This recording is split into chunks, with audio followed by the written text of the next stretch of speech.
একটা ফুলা সরকারি চাকরি পাইছে, তার বাপ মার কাছে কইতাছে যে আব্বা আম্মা আমি তো সরকারি চাকরি পাইছি, মাসে প্রায় 2-2.5 লাখ টাকা বেতন পাইম, দেখবা তোমরা ঋণ সহকারে আমি সুদ করে লাইম।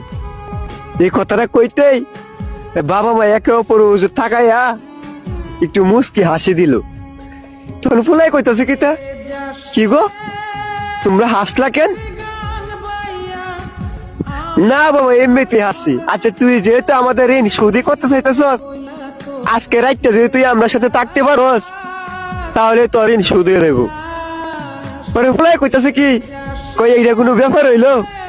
আচ্ছা ঠিক আছে আজকে রাইতে তোমার লোক আমি ঘুমাইম। পরে দিন পরে রাইত হইলো, ফুলাই গিয়া তার বাপ মার সাথে শুইলো। শুইলা ফুলাই ঘুমাইয়া গেছে, কিন্তু বাপ মাই ঘুমাই নাই। ফুলারা ঘুমাইতে তুললে বাপে ডাকতাছে যে বাজান, ওই বাজান উঠ না, বাজান ওই বাজান উঠ না। পরে উঠছে, বুঝতেছে কি হয়েছে আমার ডাকতাছে কেন লাগে, যে বাবা আমার এক গ্লাস পানি খাওয়াইবি। এইটা কইতে ফুলা কইতাছে কিতা, কই তুমি শোয়ার আগে এক গ্লাস পানি লইয়া শুইতালা না, এক গ্লাস পানি লাগে আমার ডাউন লাগে। তখনও বাপে কিছু কইলো না, উইটা পানি নিয়ে খায়া লাইলো। আবার ফুলা ঘুমায় গেল।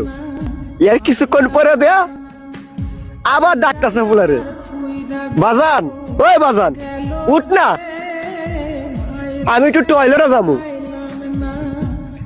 ফুলাই কইতা তুমি কি আমার ঘুমাইতে দিতা না, আগে তো তুমি একলাই টয়লেটে যাইতা, এখন কেন আমারে লাগবো। আবারও বাবা কিছু কইলো না, ফুলাই গিয়ে ঘুমায় গেল। বাপে টয়লেট থেকে ঠিক চলে এলো। এর কিছুক্ষণ পরে দে আবার ফুলারা ডাকতেছে, বাজান ওই বাজান উঠ না, আমার পেটের মধ্যে খিদা লাগছে, দেখ না ফ্রিজের ভিতরে কিছু আছে নাকি। ফুলাই কইতেছে তুমি কে লয়ে লয়ে খাও গা, আমি ভাবতাম না তোমার দিতাম, আমি ঘুমাইতেছি কি বাজাতে টাহকে লাগিয়া। আবারও বাবা কিছু কইলো না, ফুলা দিকে সুন্দর মতো ঘুমায় গেল। এর কিছুক্ষণ পরে দেয়া মা এক গ্লাস পানি ঢালে দিছে ফুলার শরীরে।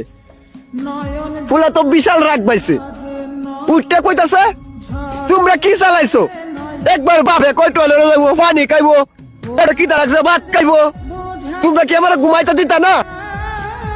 ওরা আস্তে করে বাপে উঠিয়া ঘরের লাইটটা জ্বালা দিছে, জ্বালা দিলে কইতাছে বাজান